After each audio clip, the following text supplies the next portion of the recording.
And thanks, Councillor Fletcher, for that. We move to item 9, the strategic, what is the title of Strategic Direction for Achieving Better Environmental Outcomes for the Manukau Harbour. And Councillor Dalton would like to move this. I'm happy to second. Oh, Councillor Ferry would like to second.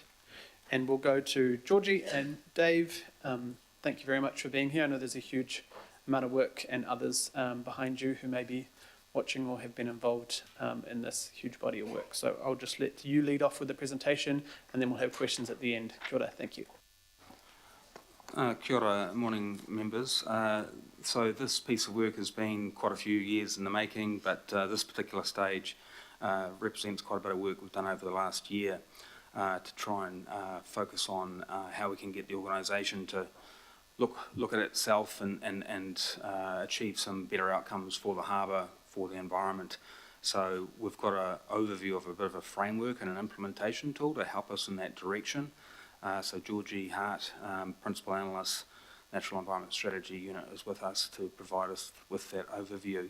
So just obviously to note that this particular harbour has seen substantial change in its condition over the years, and we'd want to recognise that it is quite a significant and large harbour for New Zealand as well, and it has a number of historical ties to it that are very important, and we'll sort of talk about that as we go through the presentation. But the intent here is to try and improve the outlook for that harbour and making sure the council group is better joined up and better integrated in terms of how we're actually achieving some of those outcomes. So if I just perhaps just note that there are 2 attachments to the report.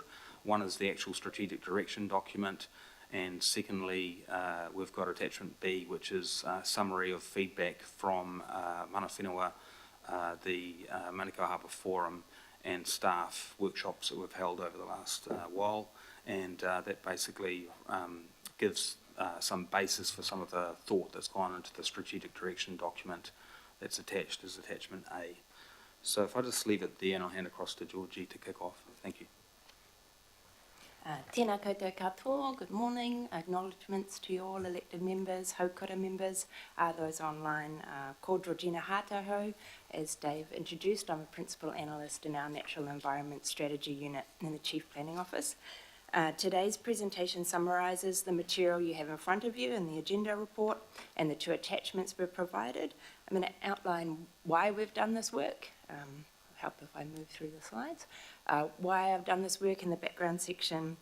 I'll discuss how we've done this work, so the approach that we've taken, and I'll share a few key points from the engagement feedback that we've received that we considered in developing this work, and I will then present what we're calling high-level strategic direction. So this is the first stage of work of a number of stages, and talk through what we're proposing there. I'll also talk through a proposal to bring committee members and mana whenua together in a periodic meeting, and I'll walk through our forward work program in the next step section. This is about a 15-minute presentation, so I appreciate and thank you for your attention and consideration of our recommendations today. So where did this work come from? This is really stems from resolutions that were taken by the then Environment and Climate Change Committee in November of 2020. They were aimed at increasing oversight and accountability of the committee for environmental outcomes for the harbour. This increased focus of the committee on the Manukau Harbour stemmed from a review of the effectiveness and governance of the Manukau Harbour Forum, which is a local board advocacy body. The first steps that we took as a team were to complete a stocktake of what the council does in the catchment to understand what we're doing and where we're working already. REMU then produced a State of Environment Synthesis report for the Manukau Harbour, the first one of its kind, and this work really identified a number of gaps in the way that the council group was approaching achieving harbour outcomes. And so this initiative was subsequently scoped to really address those, and I'll speak to that a little bit more in the next slide. I just wanted to take a moment at this point to acknowledge that there are many initiatives underway across the council group. aimed in the harbour catchment and aimed at improving environmental outcomes in the harbour. Some of them are considerable in their scope, and just want to acknowledge them, and this work builds upon those. And also that this initiative builds on quite a large body of knowledge, a body of work in terms of research, plans, previous plans, projects, and even infrastructure that has been aimed at improving outcomes in the harbour. Work that has been progressed over many decades by mana whenua and multiple predecessor local government organisations. We build upon the shoulders of that work as well. So why are we proposing that we need to take a different approach? We start with the background that we have obviously significant statutory responsibilities to safeguard the health of the harbour. These are under a suite of legislation that's outlined in the attachment. Under this legislation as a unitary authority with regional and district responsibilities, we have a broad range of activity and responsibility for managing the coastal marine environment. That comes from catchment management to activities in the coastal marine area, in the water, to pest management, biodiversity management, and land use and subdivision. As well as this, we have commitments to tangata whenua under Te Tiriti o Waitangi in relation to the harbour. Further to this, we have a significant ability as an organisation to influence outcomes in the harbour. We have we operate at a large scale and over multiple areas, so I'll give a little bit more detail on that in the next slide. And I guess a little bit different about the Manukau Harbour is that we are the only local government organisation really responsible in this catchment. So there's a very small area of the catchment that's in the Waikato region, but predominantly we are the agency responsible for land use management in the harbour. So the opportunity that we are presenting with this work is to provide an overarching approach for the organisation. In the stage one presented today and then the next steps of this initiative together, we'll be providing a shared vision and consistent direction for what a healthy Manukau Harbour is, what we're expecting and what we're seeking to achieve. We'll be looking at all the work of the council, the work that we undertake in the harbour and the catchment, and we'll be considering it from the perspective of impacts on the harbour, from the perspective of understanding what action is needed at a harbour scale, and looking for opportunities for change or improvements. We'll be aiming to support coordination and alignment across the council group to deliver action, and we'll be seeking to provide more transparent evaluation of how effective our actions are being. This is primarily about doing better with what we have and making sure we're being as efficient and effective with our investment as we can be. And we're also seeking to provide greater transparency for decision makers and for the public.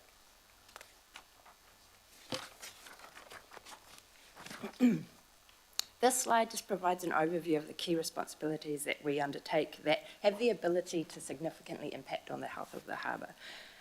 Key points that I wanted to note here are the significant area of influence that decision-making by committees of the governing body have, where your decisions are related to activity around the harbour. To note the role of the Planning, Environment and Parks Committee for regulatory settings for land use and resource management and coastal marine management. And to note the more limited influence that local boards can have for non-regulatory local area activities. And also to note the local board group, the Manukau Harbour Forum, and its role, and that this is made up of one local board member from each of the 9 local boards that have joined the harbour. It's primarily an advocacy group, and that it does not have decision-making responsibility for matters related to the harbour itself. And that most matters with the potential for significant influence on the harbour sit with the committees of the governing body. Excuse me while I turn my page. Throughout 2023, our team have developed an approach to establish an overarching direction for the Manukau Harbour and completed the first stage of this process. We present that today. This framework is based on international and national guidance for ecosystem-based integrated catchment management. We go into explaining those terms in the attachment. provides a systematic approach for identifying where we should prioritise our efforts to achieve the greatest impact. So you're looking at a simplified graphic of that process now, and this just outlines 10 steps in 4 stages. We've combined 2 of those today just to make it a little bit easier to read, we hope. Each step provides the foundation for the next and subsequent steps and stages in this process. We've completed stage 1, and what this means is that we work through a process to identify the harbour's Treaty of Waitangi context, Manukau Harbour values, a long-term vision and environmental outcome statements.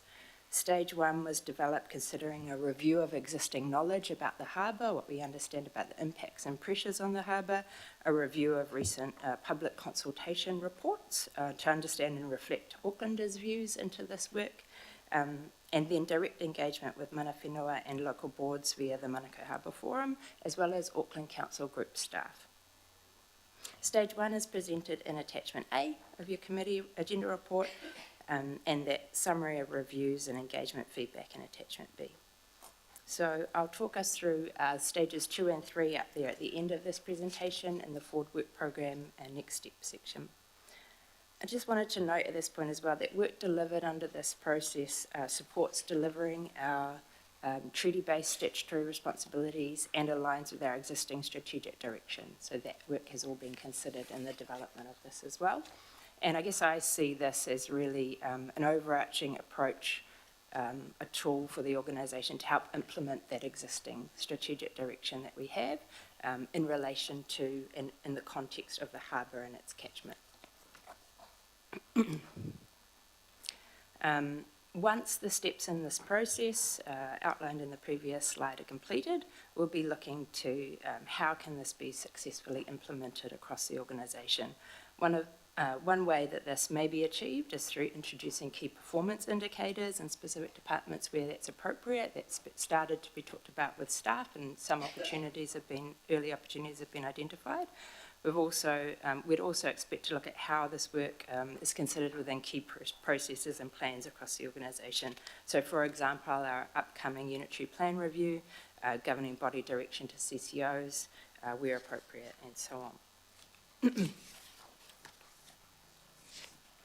The next 2 slides present a few key points from the engagement feedback that we've received, as well as the strategic direction that was arrived at after multiple iterations and all of that input that was considered. So the engagement feedback that we received and considered for this work was rich and it was varied. But there were some really strong themes across all of the engagement feedback that we looked at, and they're summarised on the slide. Overwhelmingly, local board members, mana whenua representatives that we spoke with, and more broadly, Aucklanders in those community consultation processes that we reviewed, that overwhelmingly seek a clean, healthy and abundant Manukau Harbour. It should come as no surprise, but it is there in all of the feedback that we considered. Improved access was also a consistent theme. We contacted 14 iwi with a connection to the Manukau Harbour, and 13 iwi representatives responded with an interest in discussing this work. Over the period October 23 to May of this year, we held 17 meetings with 13 iwi. And in those conversations, there was broad support for the council taking a more deliberate approach to improving the health of the harbour.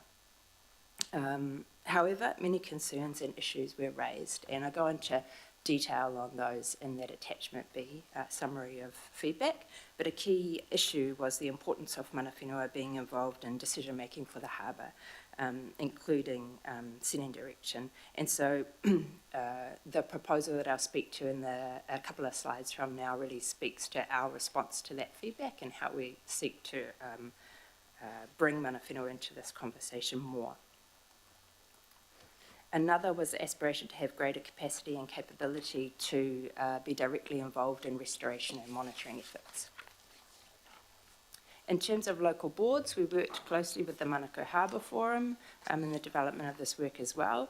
We attended 8 Manukau Harbour Forum workshops, and in that facilitated a number of feedback sessions.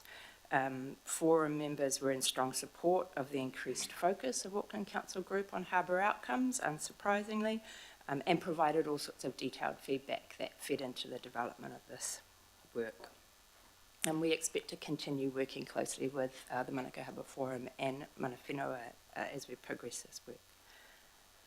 To understand Aucklanders' views more broadly, we opted to review a number of recent consultations related to the environment and harbours, including the recent MPSFM consultations and the Manukau Harbour shoreline adaptation plans for the around the harbour.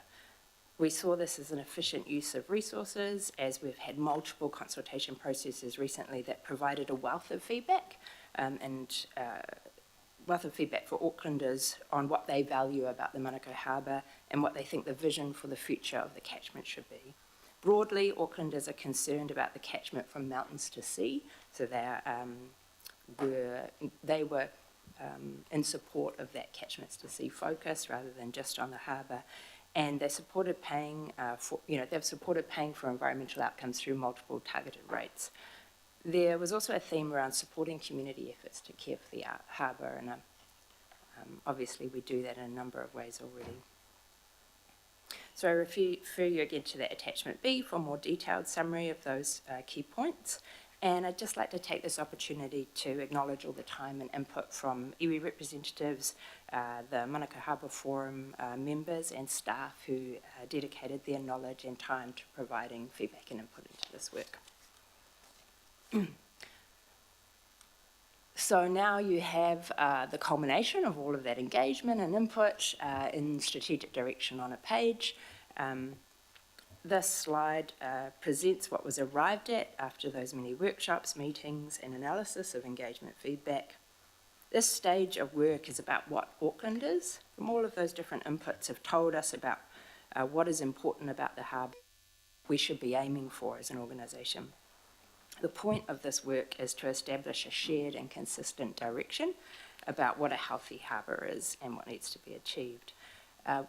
What we get from doing this and what this does is it establishes a foundation for considering impacts, for identifying where change is needed and evaluating progress. So in the work that we'd done previously to stock take what we're doing, there was no overarching framework or way to assess how we're progressing because we didn't have identified goals about where we wanted to get to.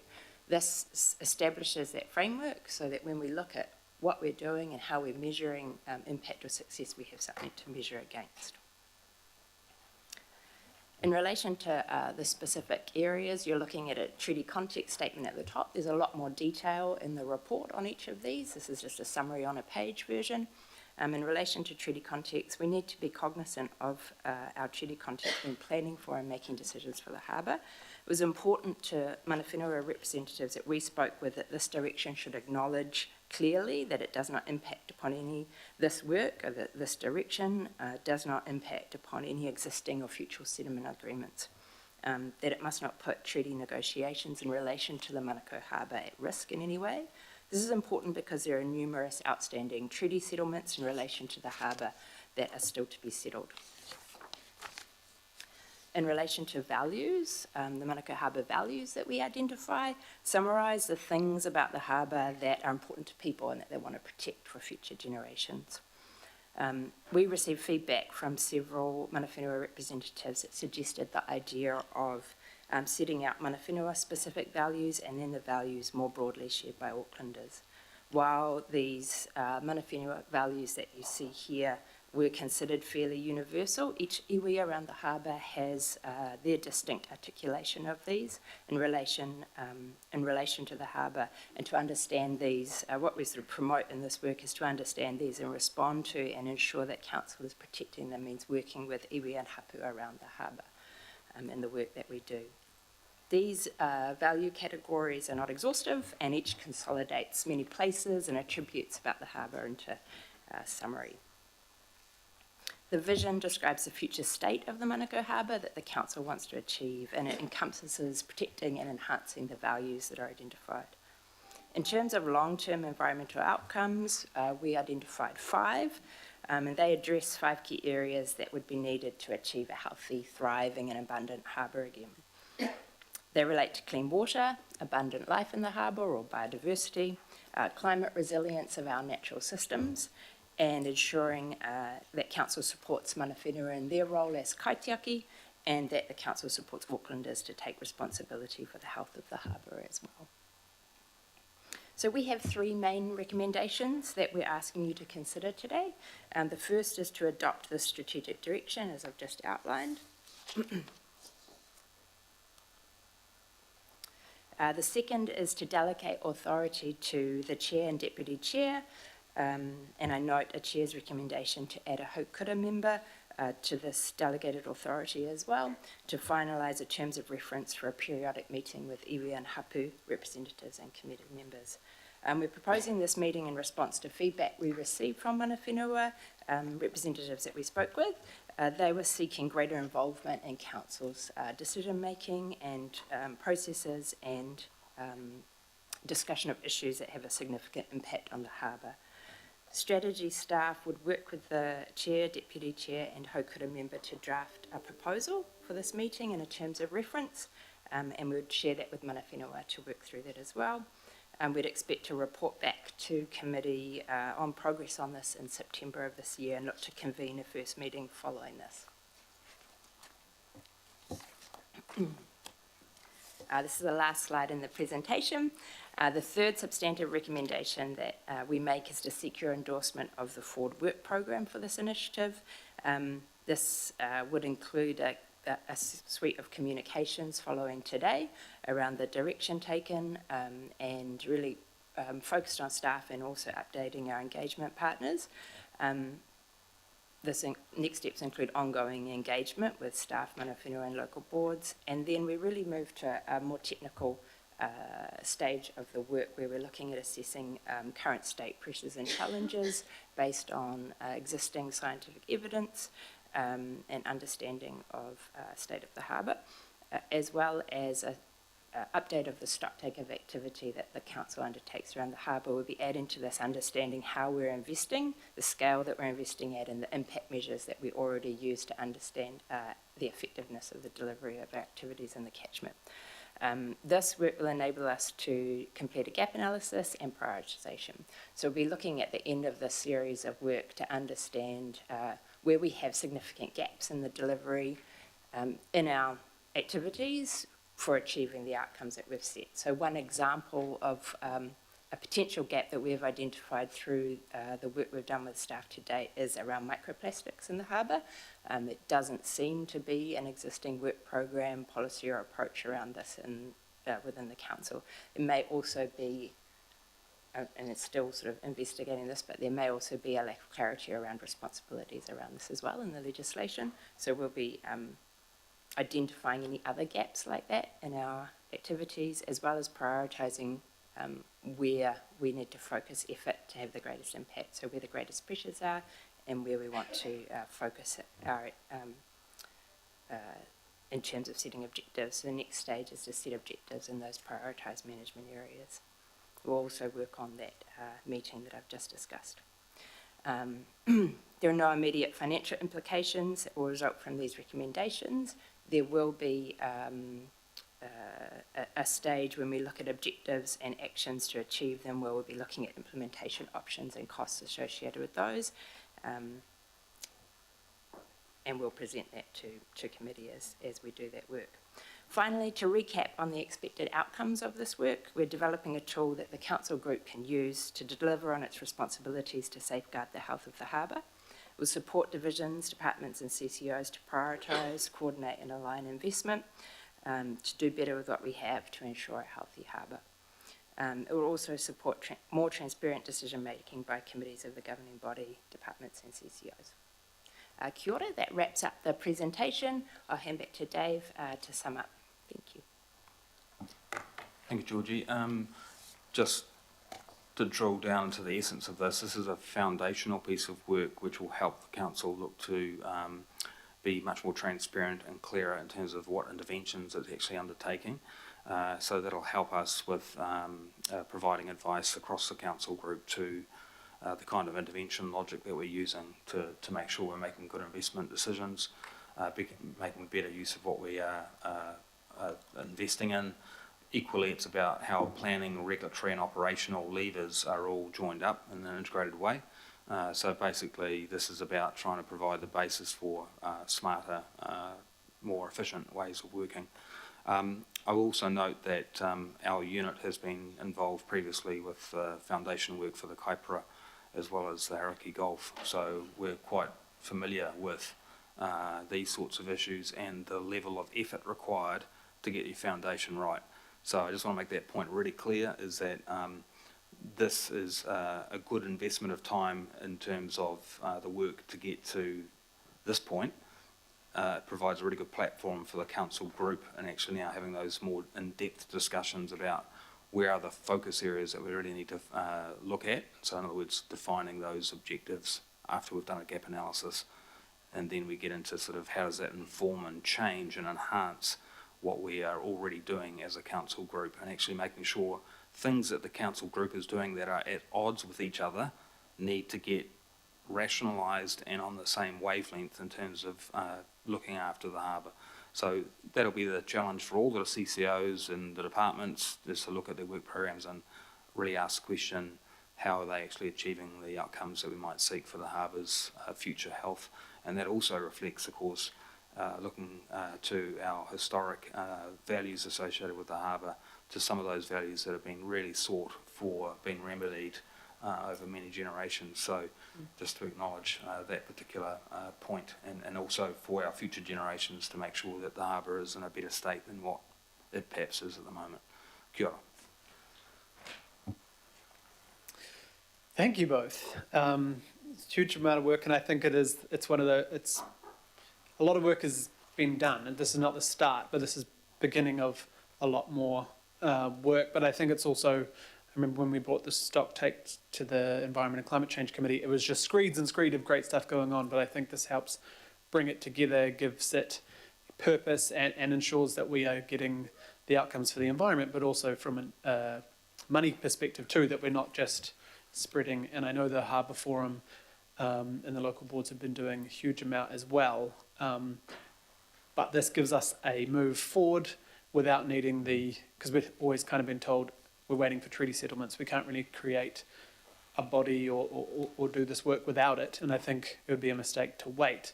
But I'm glad your clarification, Georgie, around that this doesn't affect or, try to wedge ourselves into a treaty settlement space, which is also really important. I've got quite a number of questions, which is good. Councillor Ferry to start off. Kia ora.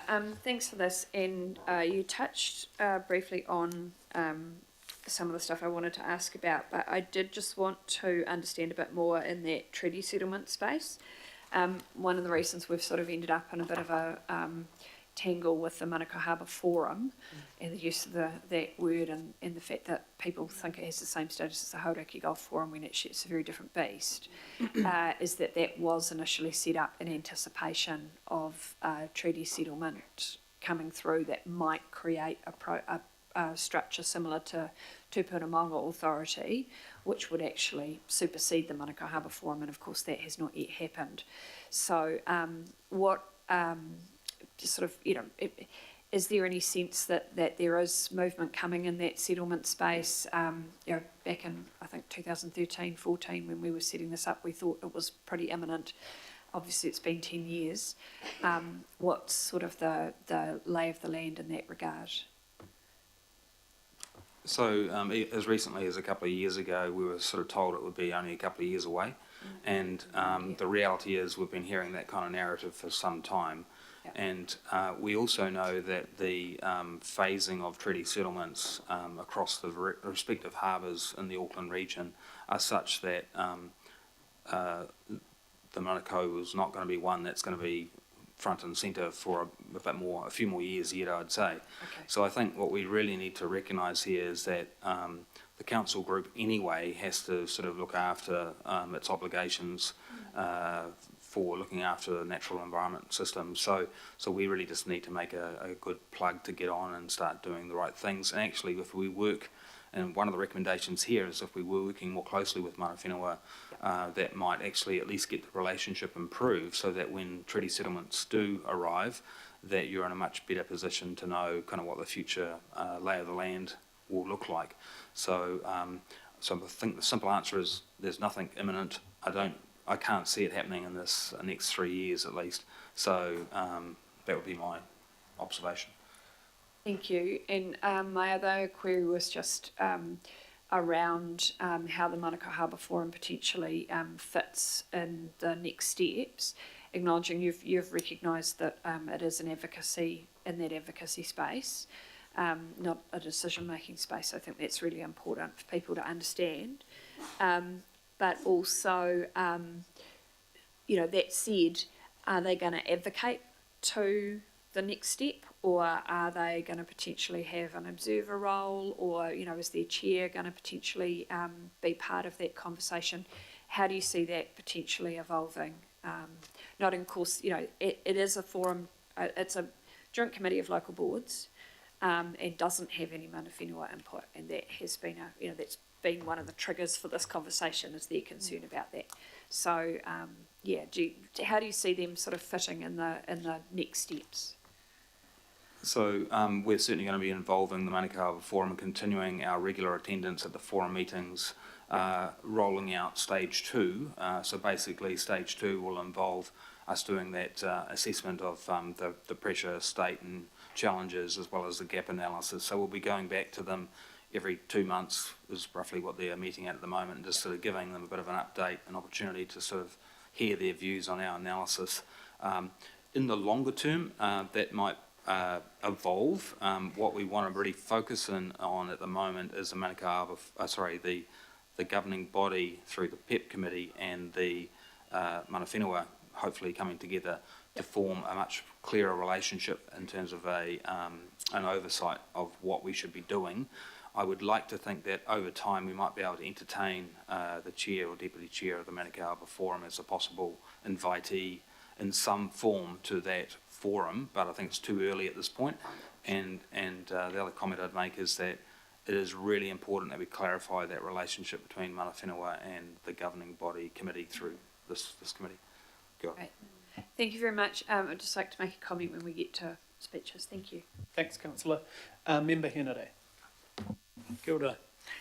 Given the unique position and perspective that Mātāwaka has on things, based on the lack of engagement with Mātāwaka communities for this strategic direction, how will you include them in the work going forward? Perhaps firstly, just to note that we did review a bunch of submissions that came from groups, Mātāwaka groups, who have participated in council processes previously, so we were mindful of that input into this process to date. And I guess the second part of your question was how would we envisage involving them into the future? I think we're going to have to firstly probably have a bit of a discussion with mana whenua about how that might play out, but I think there's probably some further discussion we'll need to have as to how that actually might be entertained. Okay, so first of all, why would you ask mana whenua about how to engage with Mātāwaka? Not so much about how to engage with mana whenua, but Mātāwaka, but more, it's probably more an issue of how mana whenua wish to have a particular role in their relationship over this particular harbour. But I'm talking about Mātāwaka, I'm not talking about mana whenua. Yes. You can do whatever you want with mana whenua. Yeah. Asking mana whenua how we should go about something that I'm talking about Mātāwaka is totally different. And I'm a bit disappointed in your reply to the question about, we looked at some old submissions, because that's what it sounded like. So we will certainly look at entertaining how we will do that with Mātāwaka. I guess, sorry, just to clarify for the previous engagements, they're all quite recent engagements. They're not like old. But I think we've just taken some value from some of the insights that we did receive from those submissions. But we'll take that away and actually look at how we might pursue that particular discussion point. Can I suggest a helpful path is that you, when you are about to embark on another round, that you sit down with Haukura and we can do something together that will please both of our organisations and most probably get a better outcome. Yes, certainly. We certainly would like to entertain that, and that's part of the discussion we were just sort of entertaining with the Chair and Deputy Chair about how we involve Haukura in the next stage. Yeah, thank you, Member Hanada. Yes, we did discuss this at the pre-agenda, and that's my expectation and what you're speaking about. So we will, because this is slightly different to like a normal plan or strategy, it's bringing so much together. It hasn't had the normal processes, I would guess, but I'm keen for that to expand, and I think you may be the member on that Haukura have suggested would be with myself and Deputy Chair Dalton, so that would be good to have your feedback in that early stage, and then we can broaden it from there, so thank you for that. Member Ashby. Kia ora, thank you for the report. This is exciting stuff. My mind goes back to the, not that I was part of it, but to the 80s treaty, the tribunal claim, that's what I'm trying to say. So it's good to see this happen, and I know a number of iwi have been mindful of not having a role in the current local board forum, which has been tabled already. I guess my question to focus on the engagement, particularly at the start, just in terms of frequency. The sort of suggestion is annual, and I guess, you know, there's a process to go through in terms of reference and engagement to sort of land on what that ends up being. But do you think annual is enough, particularly in the setup, or just to build momentum? Yes, I think that's the kind of detail we'd want to have that first discussion about. Perhaps in terms of setting up such a group, it would be, and also actually having the group actually set up, having more frequent meetings would be probably desirable, but we'll have that discussion and work that out. But I think that's a valid observation. Thank you. Thank you, Member Ashby. Councillor Turner. Thank you very much. I've got two questions. When I read through as much as I didn't get through the whole lot, but you know, I'm really supportive of all this stuff and empowering our harbour and making it healthier and better and all that sort of stuff. But we don't anywhere acknowledge what's already been achieved, and I just wondered if is not an acknowledgement of that, and I couldn't see it anywhere. Every time I read something I thought, well, if only you knew 50 years ago. And so, you know, by adding that to this discussion, would that not help empower maybe the forward direction?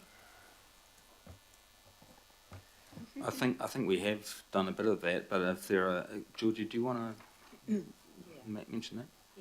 Yeah. Thank you, Councillor Turner, through the Chair.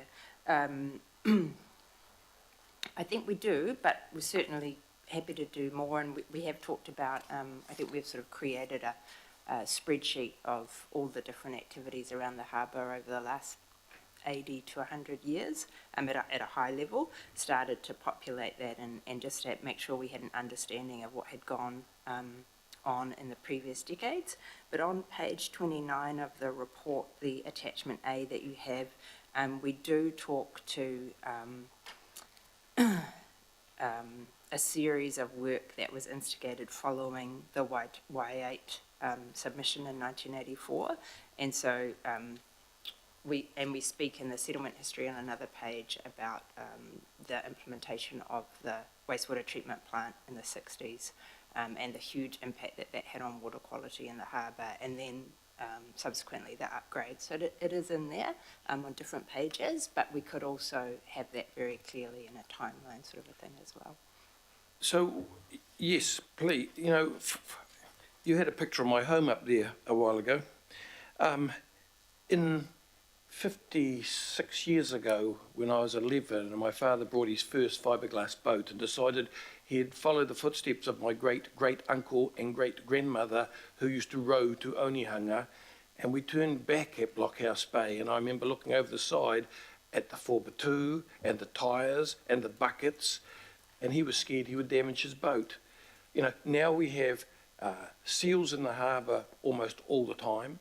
We've got orca coming back bi-monthly, certainly through the summer. You know, they're catching flounder again. The stocks are good of other fishes, etc. in the harbour. I've seen Maui dolphin now over the last 5 years twice at the heads. I've only seen it once before in my life. I want young people in particular to understand we are making a difference, and therefore it energises them on that forward path. My second question, and that last bit wasn't a question, I'm sorry. My second question is, I've had quite a bit to do with the shoreline adaptation plan, and I've seen, and one of them was in one of the forum meetings I attended, where we have drawn these lines of 20-year, 40-year, 60-year retreat from modelled, predicted climate, you know, sea level rise, and that's lost all bar one of our boat ramps. And you say in there the people are really looking for access. And so how is that going to balance out? How are you balancing those two pieces of work? I think that's a great example of two different things that are happening, and are they being considered together? You know, is the issue of amenity and access to the shore being mindful of some of the climate change changes, and so how do those things fit together looking ahead? So I think it's a great example where this project could help us with actually securing the right level of direction as to how some of those community facilities are developed into the future, given the resilience outcome that's outlined in this particular report, as well as the people on the harbour outcome in this report. Just the other comment I'd make is that I grew up in Hillsborough Road, so I know the area well too, Ken. So, I, like you, were down on the foreshore looking around. So, I am quite familiar with this particular part of the coast, and yeah, can completely understand where you're coming from in terms of the history and the improvement. And part of this exercise through this particular report is that we're going to do that assessment of past work, gap analysis, and so we'll be able to document that even further in more detail. And the question is, maybe there might be some things we can actually change in here. We've said this is a draft, so by the time we get to the end of stage 2 at the end of this year, we'll probably have the ability to amend a couple of things. So if we can give a bit more flavour to the positive things that are actually has been done, we can actually add that in more than we've done.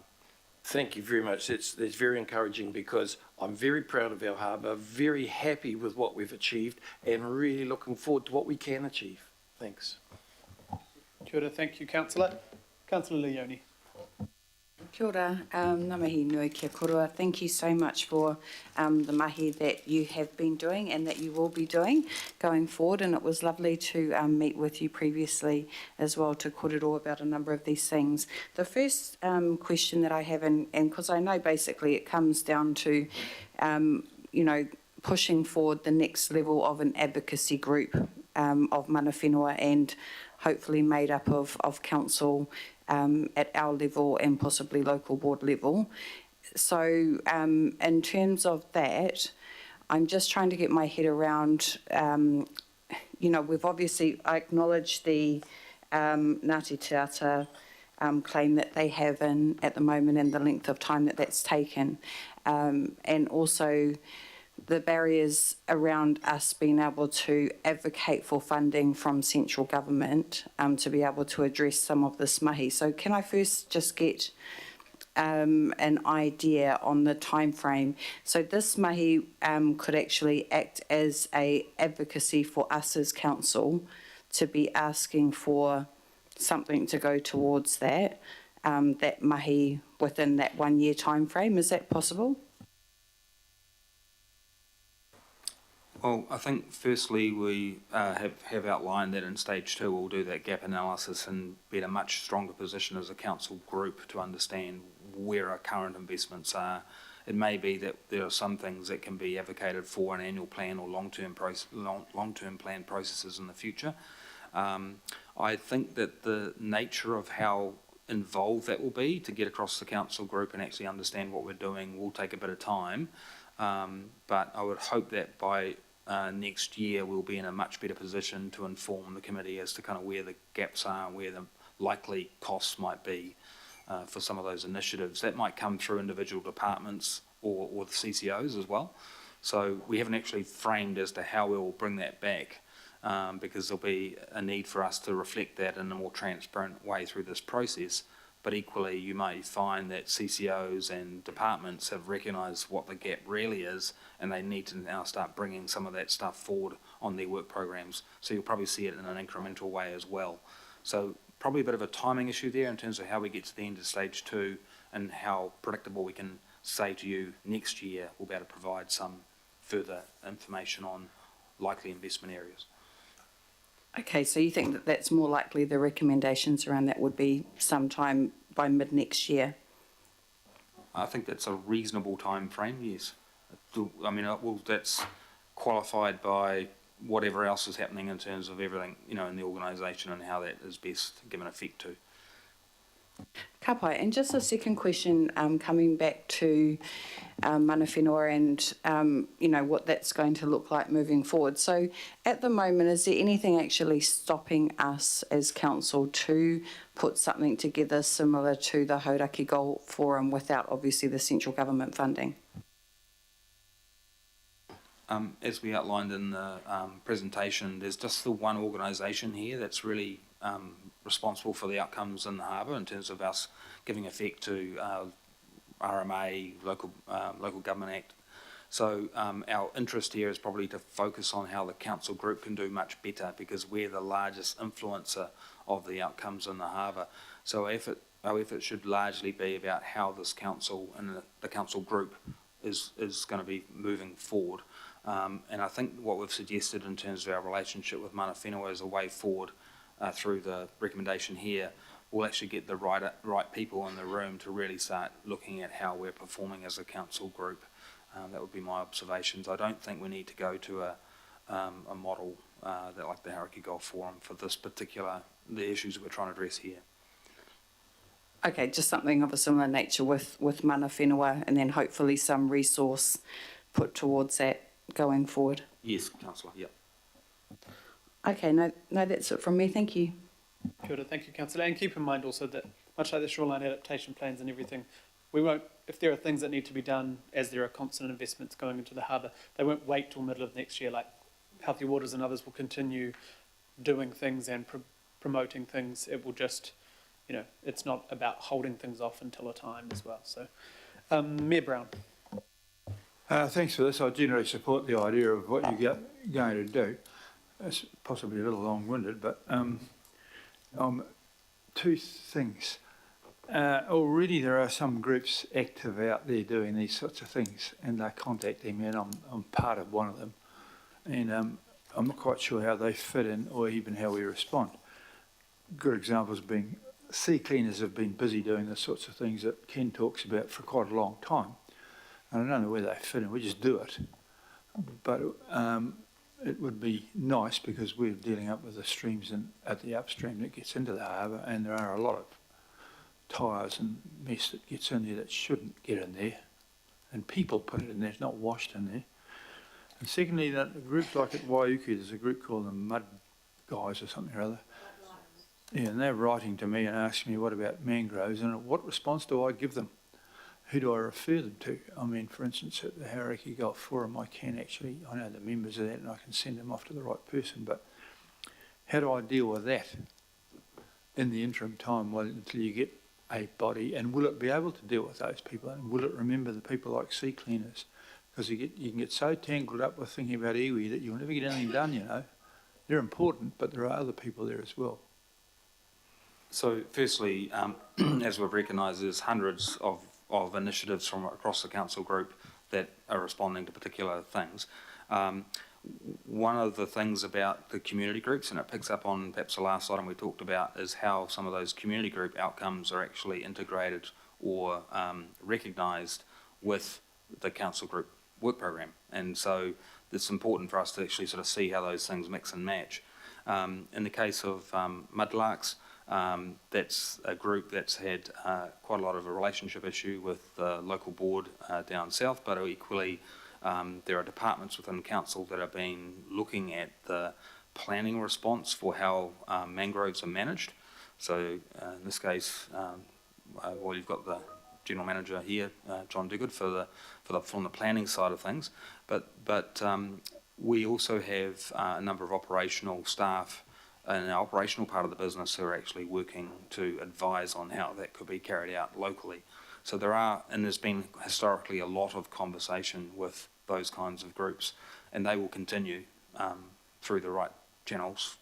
Well, things like infestations of things are not really a planning issue. I mean, we could have a resource consent, and John Diggood could write nice, clever reports, and we could say that Kalupa hasn't got a resource consent to be there, but it's not going to worry about not having a resource consent. It's bloody well arriving.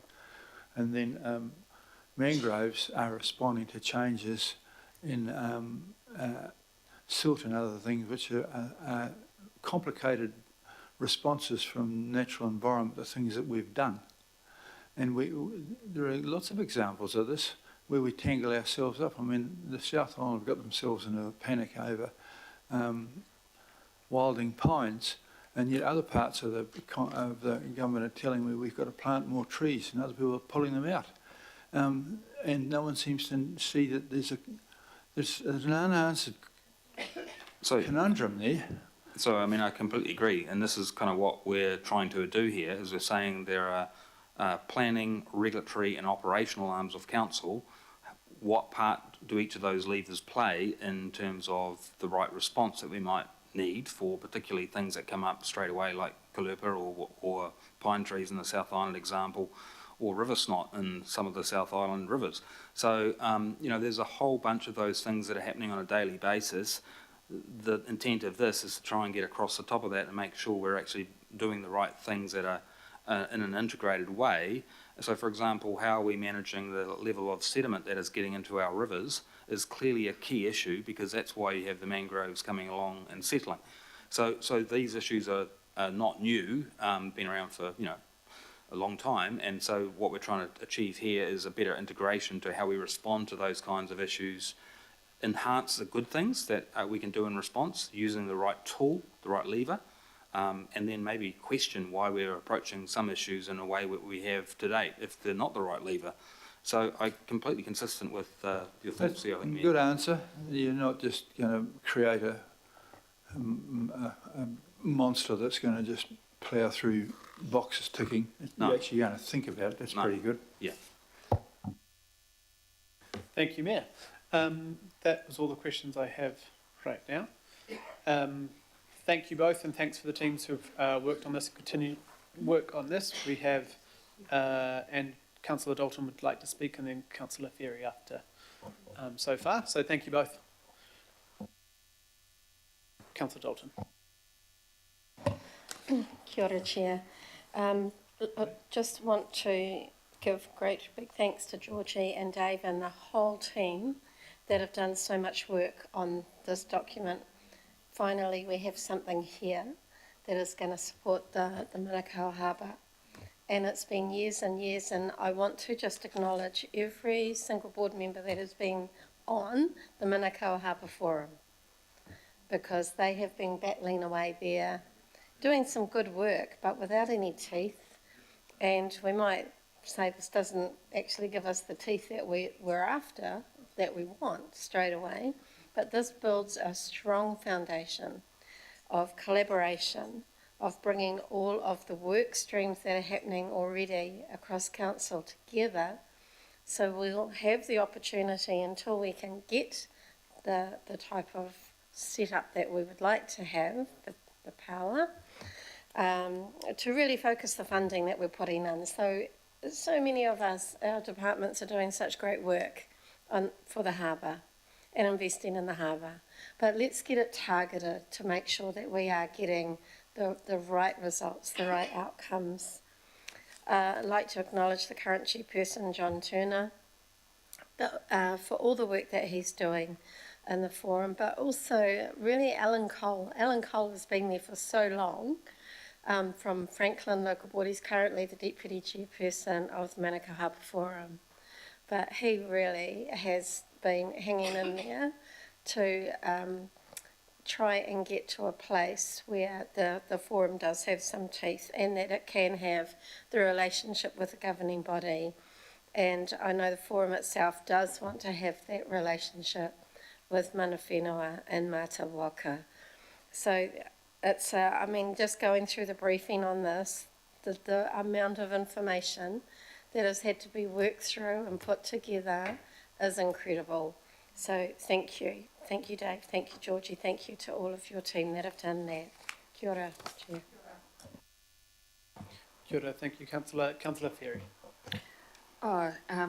Angela said a lot of what I wanted to say, but I did just want to add, and I believe the chair of the Manukau Harbour Forum, John Turner's watching online, so that's good.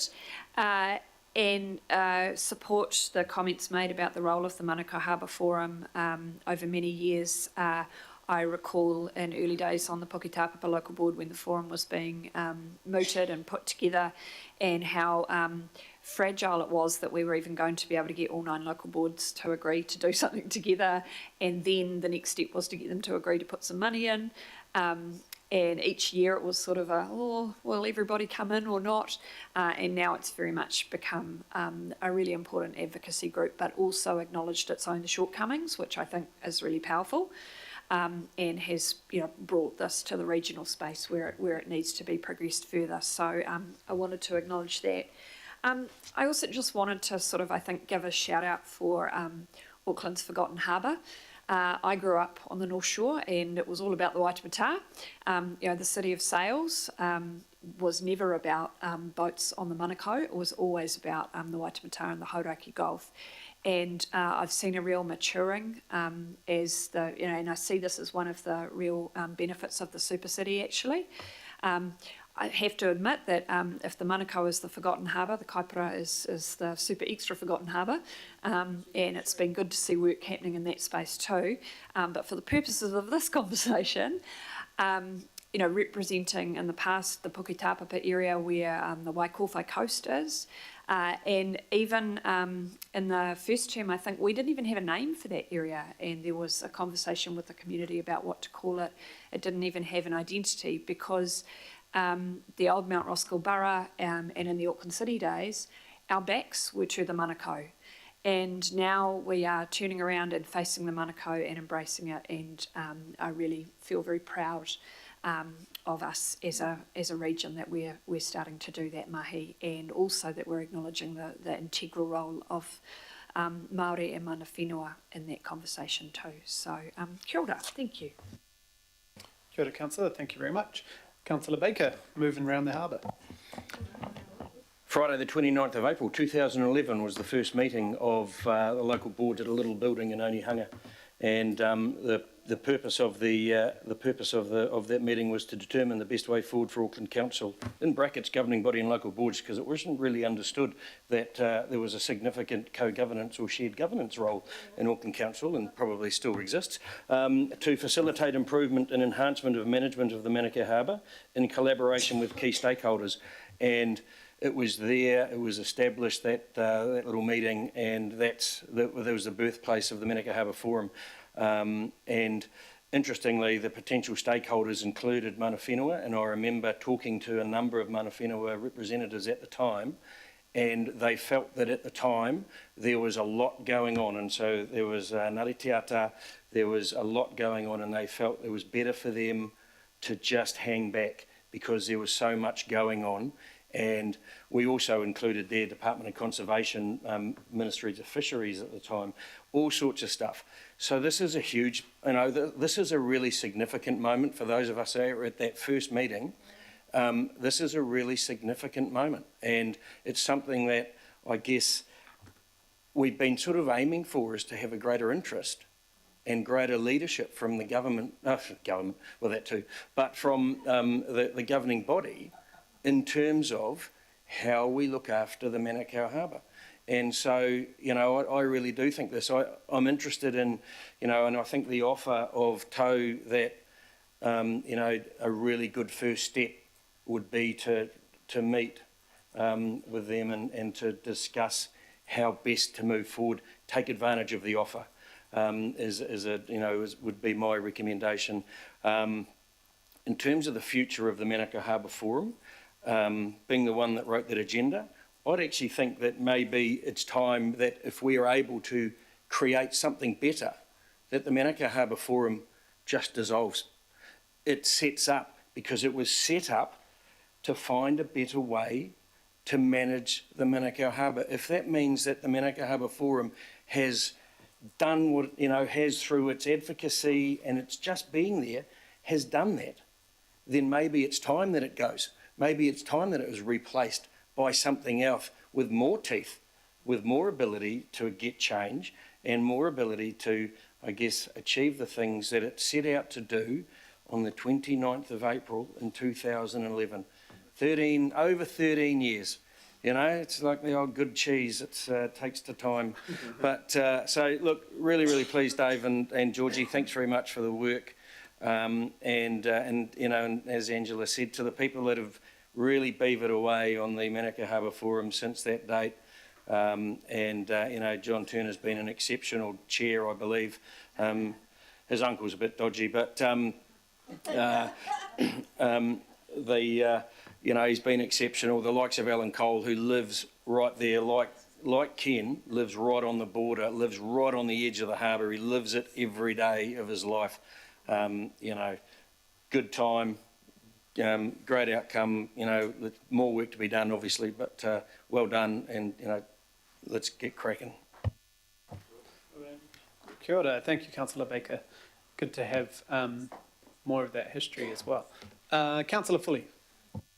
Oh, kia ora. I just want to add to all of the voices and tautoko, everything that's been said so far. I was on the Manukau Harbour Forum in my first term, so that's like 2013. And I think it was Jill Naismith who was the chair then, and then Saffron the term after that was the chair. So we've seen some really good people come and go and be involved in the Manukau Harbour. And I tautoko what's been said right from the first day that I was involved. It was always an aim, it was always an objective to get the governing body to pay more attention, to be more involved, and to give the Manukau Harbour much more, you know, attention than it was given back then. So yes, it's taken 13 years, but it is a really good day today to be able to sit around this table and be part of this decision-making body and see the good work that our staff, that the 9 local boards, that our stakeholders and that our mana whenua and matawaka partners have put in here. So I just want to tautoko that chair and thank everybody for their contributions. Kia ora. Kia ora. Thank you, Councillor. Councillor Bartley. Oh, thank you, Chair. I just too wanted to give my thanks to the officers, Dave and Georgie, for their work on this. I also wanted to acknowledge the Chair, John Turner, and Alan Cole.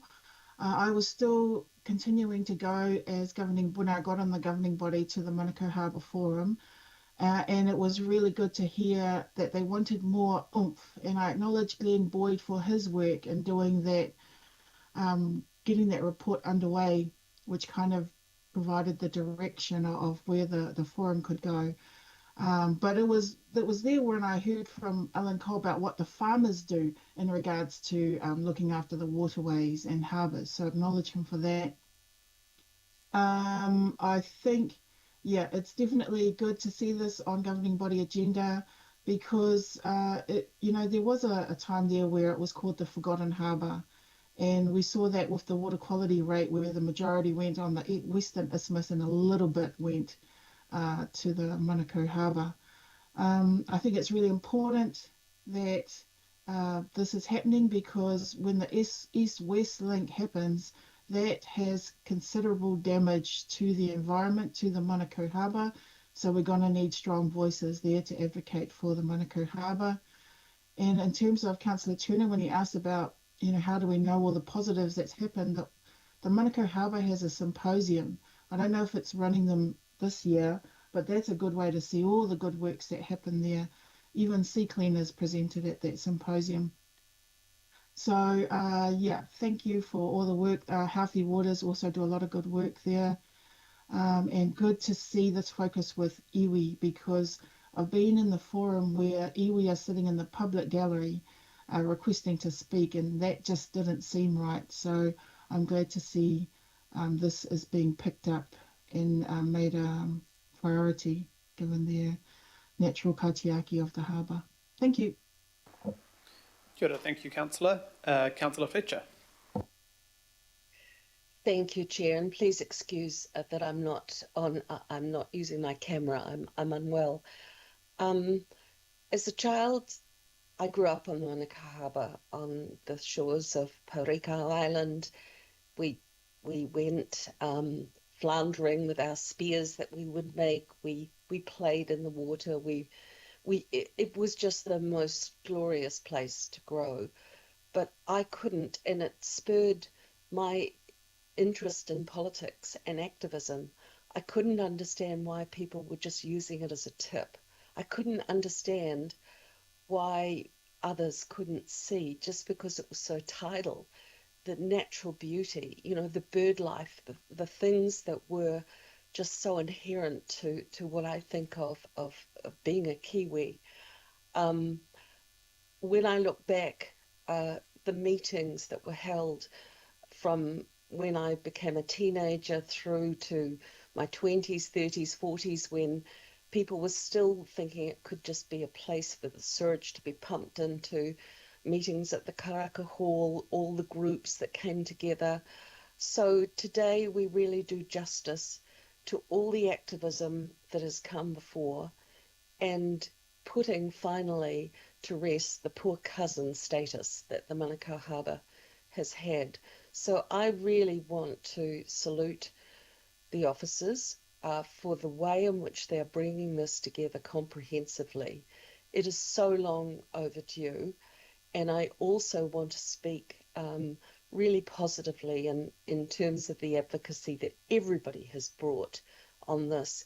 This was one of those issues that really justified amalgamation when so many legacy councils were fighting it, because we were able to bring a strategic and clear vision for how we can actually work together on this. So long overdue, can't wait to see everybody get on with it. I still spend a good part of my life on the shores of the Manukau Harbour, and I think for future generations we owe it to them. But the one thing I would like to do, and I'd like you to consider, Chair, is that I think there needs to be some story, some book, some narrative recorded on this history, because I think this is part of the maturity of our city, and I don't know whether there is any capacity within the organisation, but it needs some public record, and I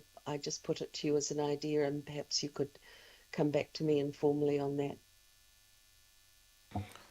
Yes, thank you, Councillor Fletcher. I think that's a good idea. We've recently seen the Kokako, the Hunua story be kind of written and driven by community with some support from council, but I think, we would help, I'm sure, with any of that detail, and I'm sure Georgie and Dave and others have collated a lot of information that can help towards some sort of forum like that. I'm not sure we would lead a book, but I'm sure there's a process that we can ensure that we have access to this good information, and would be able to support anyone coming forward with such a proposal. But good idea, and thank you for your words. Councillor Leone. Kia ora. First of all, just acknowledge John Turner and Alan Cole as well, and just touching on many of the points that people have made before. that I do believe that this is long overdue.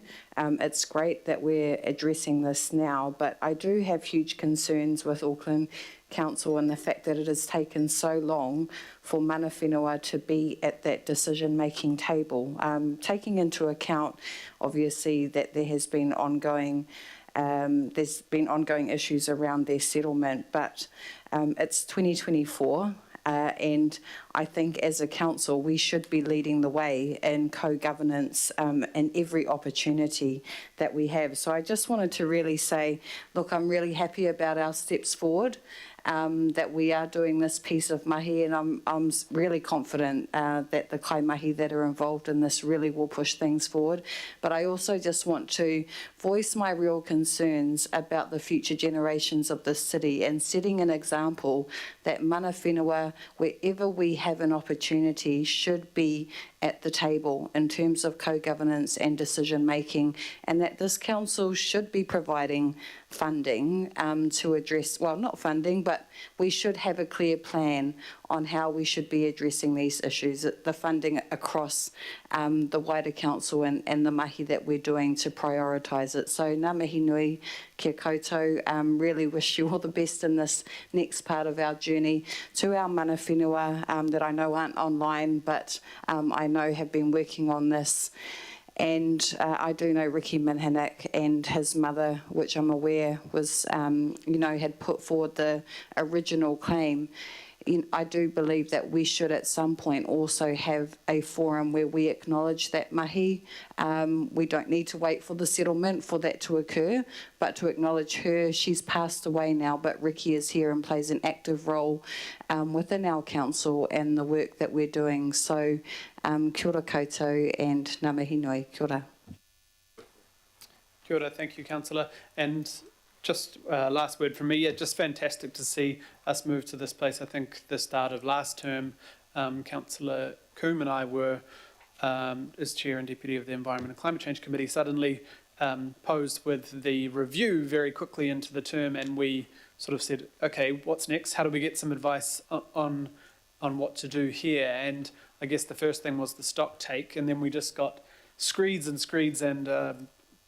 Excel spreadsheets of what was happening in the harbour. So it wasn't forgotten, but it just was not, in my opinion, it wasn't collated or didn't seem to have purpose, or wasn't maybe celebrating to the people, to mana whenua, with our communities in the ways that it should. And the Manukau Harbour Forum had a lot to do with building that spreadsheet and requiring projects and pointing out things and listening to community all across the harbour of what was needed, of what was happening. So you did have water care and healthy waters and parks teams and different local boards proposing projects. And this moved forward to then have the State of the Environment report in 2021 to have a massive focus on the harbour, which gave us some more data.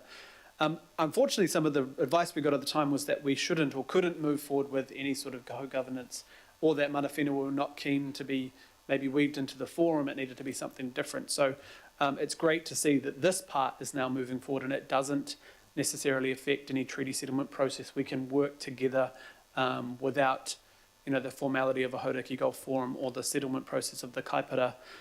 Because this is such an important space for our city, the ecological values of the Manukau Harbour. I think it's 60% of all New Zealand's wading shorebirds come into the harbour at some point in the year. It's so important to so many species, but also our communities, and the communities who've been advocating, emailing myself and others over the years, directing us, please do something. And I think this isn't just paper, it isn't just words, it will move us forward, but I think that it helps put a magnifying glass on all we're doing, but also helps grow the work and give it more purpose. So I just want to acknowledge the Manukau Harbour Forum members over many years, mana whenua, mātā waka, community organisations, the voices in our communities that live around the harbour and experience, as Councillor Turner said, have experienced decades of improvements in some areas, but in other areas, the degradation. So we need to make sure that we are lifting every part of the harbour up. So I think, congratulations to the staff and to everyone who's worked on this. It's not the end and it's not the beginning, but it's a good, step up to the next part of the journey of the harbour. So kia ora. All those in favour? Aye. Any opposed? Right, that's carried unanimously. Thank you very much. Right, we're going to go for a 5-minute break. We'll try and then get through the rest of the agenda, maybe before lunch. Maybe that's too optimistic there. But yeah, we'll have a break now. We'll come back at